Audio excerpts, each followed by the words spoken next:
குருவே சரணம். வணக்கங்க. நான் உங்கள் ஜோதிடர் கோவர்த்தன் பேசுகிறேன். இன்றைக்கி நாம் பார்க்கக்கூடிய தலைப்பு சனி பகவான் மேச லக்கணத்துக்கு 12 வீட்டில் இருந்தால் என்ன பலங்கிறது சுருக்கமாக பார்க்க போகிறோம். மற்ற லக்கணத்துக்கும் பார்த்துருவோம். அது ஒரு சீரீஸ் மாதிரி நாம் போட்டுருவோம்.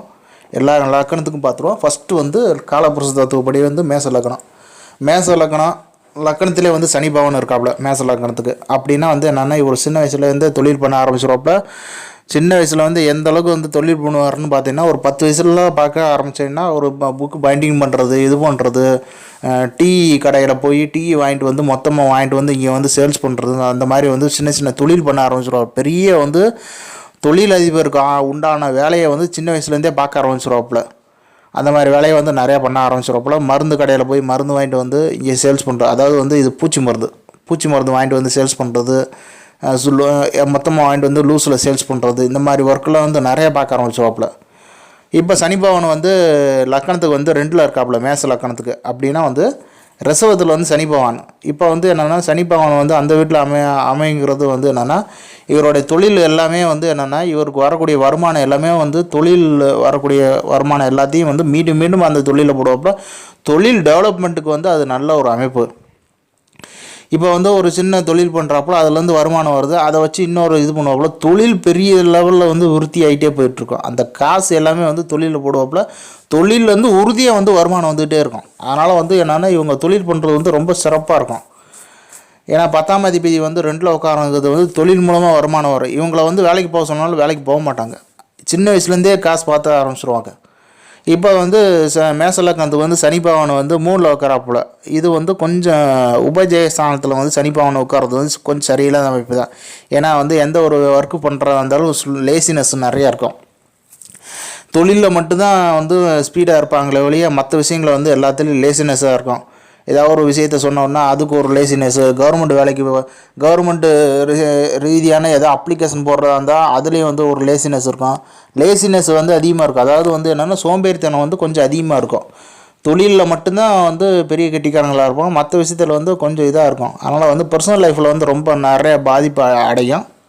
இது கொஞ்சம் சரியில்லாத அமைப்பாயிரும். இப்போ சனி பகவான் 4ல் கடகத்தில் உட்கார்றாப்புல. அது என்னென்னா அவருக்கு ஒரு நல்ல பலத்தை கொடுத்துரும். இவருக்கு சந்திரனோட சப்போர்ட் எந்த அளவுக்கு இருக்கோ அந்த அளவுக்கு இருக்கும். ஒருவேளை இவங்க புனர்பூசம் 4ஆம் பாதம் பூச நட்சத்திரம் அதுக்கப்புறம் ஆயிலை நட்சத்திரத்தில் பிறந்தாங்கன்னா புனர்பூச தோஷம் தந்துடும். ஆனால் இவங்க தொழிலில் பெரிய கெட்டிக்காரங்களை வந்துடுவாங்க. தொழில் இல்லாமல் இவங்க இருக்கவே முடியாது. இவங்க சின்ன லெவலில் ஆரம்பித்தாலும் கூட இதே இருக்கும். அதேமாதிரி இவங்களோட வீடு எங்கே இருக்குன்னு பார்த்தீங்கன்னா இவரோட வீடும் வேலை செய்கிற இடமும் ஒரே இடமா இருக்கும். அங்கேயே சாப்பிட்டா அங்கேயே படுக்கிற மாதிரி இருக்கும். ஒருவேளை கீழே வீடு மேலே ஆஃபீஸு, இல்லை மேலே ஆஃபீஸு கீழே வீடு, அந்த மாதிரி அந்த இதிலே தான் இருக்கும். இவங்க வேறு எங்கேயும் போகவே மாட்டாங்க. இவங்க அங்கேயே தான் இருந்து தொழில் பண்ணுவாங்க. அங்கேயே தான் அவங்களோட வீடு அமையும். மேக்ஸிமம் இவங்க வீட்டுக்குள்ளேயே தொழில் பண்ணுறதுக்கு வாய்ப்புகள் இருக்கும். இப்போ சுய தொழில் மாதிரியோ இல்லை குடிசை தொழில் மாதிரியோ பண்ணுவாங்களோ அந்த மாதிரி அமைப்பில் இவங்களுக்கு நிறையா இருக்கும். ஒருவேளை 2ஆம் இடம் நல்லா சப்போர்ட் பண்ணிடுச்சுன்னா அதே ஒரு ஃபேக்ட்ரிக்குள்ளே இருக்கிறதுக்கும் வாய்ப்பு இருக்குது. இவரோட வீடு ஒரு கெஸ்ட் ஹவுஸு கூட ஒரு சின்ன ஃபேக்ட்ரிக்குள்ளே இருக்கிறதுக்கு வாய்ப்புகள் அதிகம் உண்டு. மேசலங்கிறதுக்கு சனி பகவான் 5ல் இருக்காப்புல. இது என்ன பூர்வீகத்தில் இருக்கக்கூடிய எல்லா சொத்தையும் அழிக்க வச்சிரும். பூர்வீகத்தில் சொத்து அழிஞ்சிட்டா என்ன பண்ணுறது? பொழப்புக்காண்டி வெளியூர் வெளிநாட்டுக்கு போய் தான் ஆகணும். வேறு வழி என்ன பண்ணுறது? அந்த மாதிரி கதை மாதிரி இவர் வெளியூர் வெளிநாட்டுக்குள்ளே வேலைக்கு போயிடுவாப்புல. அப்படி போயிட்டாருன்னா அவங்களுக்கு நல்ல ஒரு முன்னேற்றம் இருக்கும். பூர்வீகத்தில் இருக்க வரைக்கும் முன்னேற்றம் இருக்கவே இருக்காது. ஏன்னா அந்த மாதிரி ஒரு அமைப்பு அவருக்கு கொண்டு வர வச்சிரும். சனி பகவான் இப்போ 6ல் இருக்காப்புல. இது கொஞ்சம் சரியில்லாத அமைப்பு. நீண்ட கால நோய், நீண்ட கால வழக்கு, நீண்ட கால எதிரி தொல்லை, மறைமுகமான எதிரி, கண்ணுக்கு தெரியாத எதிரிகளை சொல்கிறது 6ஆம் இடம். அதனால் நீண்ட காலம் இந்த பிரச்சனை இருக்கும். ஏவல் பில்லி சூனியம் இந்த மாதிரி இதில் நல்லா வச்சிரும். இது மேசலங்கத்துக்கு அது ஒரு பெரிய சாபக்கேடு. கண்ணுக்கு தெரியாத எதிரியை நம்ம எங்கிட்டு போய் கண்டுபிடிக்கிறது? அது தொழிலில் வந்திருப்பாங்களா இதில் வந்திருப்பாங்கன்னு கண்டுபிடிக்கிறது ரொம்ப கஷ்டம்.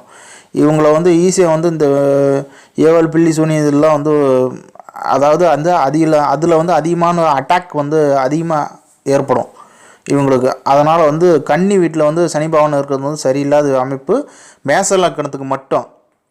இப்போ மேச லக்கணத்துக்கு 7ல் சனி பகவான் இருக்காப்புல. இது 7ல் இருக்கிறது ரொம்ப திக்பலம். இது ஒரு நல்ல அமைப்பு. ஆனால் வந்து ஒரு 22 வயசுக்குள்ளேயே வந்து கல்யாண யோகம் வந்துச்சுன்னா அமைக்கிறது ரொம்ப நல்லது. அப்படி அமைச்சுட்டாருன்னா அவர் ரொம்ப சிறப்பு. இல்லைன்னா ஒரு 36 வயசுக்கு மேலே தான் வந்து அவருக்கு திருமண யோகம் வரும். அதுக்கு இடையில வர்றதுக்கு வாய்ப்பே இல்லை.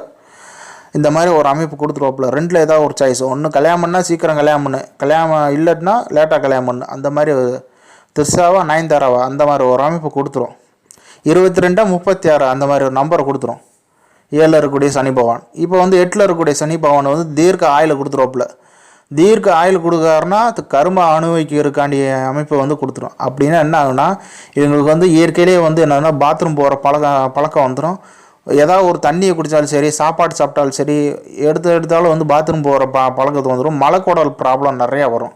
ஏன்னா விருட்சத்தில் இருக்கக்கூடிய சனி பகவான் வந்து அவருடைய சொந்த நட்சத்திரம் அங்கே இருக்கனால வந்து அடிக்கடி பாத்ரூம் போகிற அமைப்பாக இருக்கும். இவங்க வந்து தொடர்ந்து வந்து வெளியூருக்கோ இல்லை வெளி பயணத்துக்கோ வந்து ரொம்ப நேரம் பயணிக்கவே முடியாது.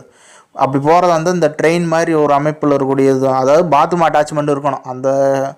அந்த ட்ராவல் இதில் வந்து பாத்ரூம் அட்டாச்மெண்ட் இருந்தால் மட்டும்தான் போவாங்க, இல்லைன்னா போகவே மாட்டாங்க. ஏன்னா வந்து இவங்களுக்கு அடிக்கடி லூஸ் மோஷன் ஆகிட்டே இருக்கும். அதுதான் வந்து 8ல் இருக்கக்கூடிய சனி பகவான் வந்து கொடுக்கக்கூடியது. இப்போ வந்து சனி பகவான் வந்து 9ல் இருக்காப்புல. இது கொஞ்சம் சரியில்லாத அமைப்பு. ஏன்னா வந்து அவருடைய சொந்த வீட்டுக்கு வந்து 12ஆம் வீட்டில் இருக்காப்புல. அதனால் வந்து இது கொஞ்சம் சரியில்லாத அமைப்பு. அதனால் வந்து 9ல் இருக்கக்கூடிய சனி பகவான் வந்து அவருக்கு வந்து எதுவுமே பண்ணாது, எதுவுமே நடக்காது. ஏன்னா வந்து இது வந்து எதுவுமே இல்லாத அளவுக்கு ஒரு சாமியார் அமைப்பு மாதிரி கொடுத்துரும். நிரந்தரமான ஒரு சாமியார், நீண்ட கால சாமியாருங்க மாதிரி கொடுத்துரும். கல்யாணம் ஆகாத அளவுக்கு கூட பண்ணி விட்டுரும், அந்த மாதிரி ஒரு அமைப்பு. இப்போ வந்து சனி பகவான் வந்து 10ல் இருக்காப்புல, மகர வீட்டில் இருக்காப்புல. இவருக்கு வந்து 4ஆம் இடம் 2ஆம் இடம்லாம் கொஞ்சம் சப்போர்ட் பண்ணிச்சு. தொழிலில் பெரிய ஆள் இருப்பாப்புல. இல்லை 4 இதெல்லாம் வந்து கொஞ்சம் சப்போர்ட் கம்மியாக இருக்குது. சந்திரன் வந்து கொஞ்சம் சப்போர்ட் இல்லாமல் இருக்குது. 6 8 அமையுது. இல்லை சந்திரன் வந்து 12ல் தனுசு ராசியாக இருந்து மேச லக்னமாக இருந்துச்சுன்னா இவர் தொழில் பண்ணும்போது வந்து ஏற்கு மாறாக தான் நடக்கும். நிம்மதியாக ஒரு தொழில் பண்ண விடாது. கொஞ்சம் சந்திர பகவானோட சப்போர்ட்டெல்லாம் கொஞ்சம் நல்லா இருந்துச்சுன்னா ஈஸியாக தொழிலில் இது பண்ணிடலாம். சின்ன லெவலில் ஆரம்பித்தாலும் கூட ஒரு 5 வருஷத்தில் பார்த்தீங்கன்னா அசுர வளர்ச்சியில் கொண்டு வந்துடும். பெரிய தொழில் பெரிய நிறுவனம் மாறுறதுக்கு வாய்ப்புகள் அதிகமாக இருக்குது. ஏன்னா வந்து 10ல் இருக்கக்கூடிய சனி பகவான் வந்து ஆட்சியும் ஆகிறாப்புல, அவருடைய இதவும் பண்ணுறாப்புல. விருப்பப்பட்டு அந்த தொழில் பண்ணுற மாதிரி இருக்கும். இப்போ சனி பகவான் வந்து 11ல் இருக்காப்புல. இவர் வந்து பாத வேலையும் சேர்த்து வேலையை பார்க்க ஆரம்பிச்சுவாப்புல. என்னென்னா வந்து தொழிலில் வந்து அதிகமான லாபம் அதிகமான இது அப்படின்னு சொல்லும்போது இவருக்கு வந்து பாத வேலையும் சேர்த்து பண்ண ஆரம்பிச்சிருவாப்புல. ஏன்னா சனி பகவானை வந்து ரொம்ப மோசமான இது கொடுத்துருவாப்புல.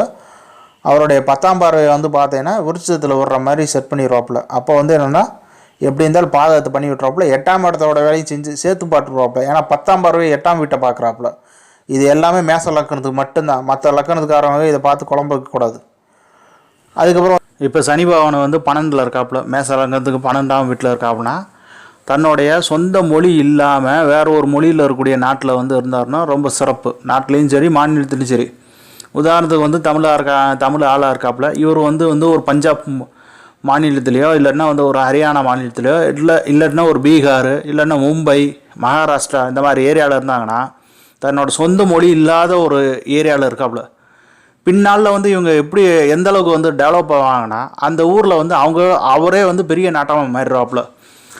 அந்த ஊர்லேயே பிறந்த ஆளை விட அதிகமாக வந்து செல்வாக்கு இருக்கிற அளவுக்கு வந்து வளர்ந்துருவாப்புல. செல்வாக்குறதை விட அதிகமாக நாட்டாமல் பண்ணுவாப்புல.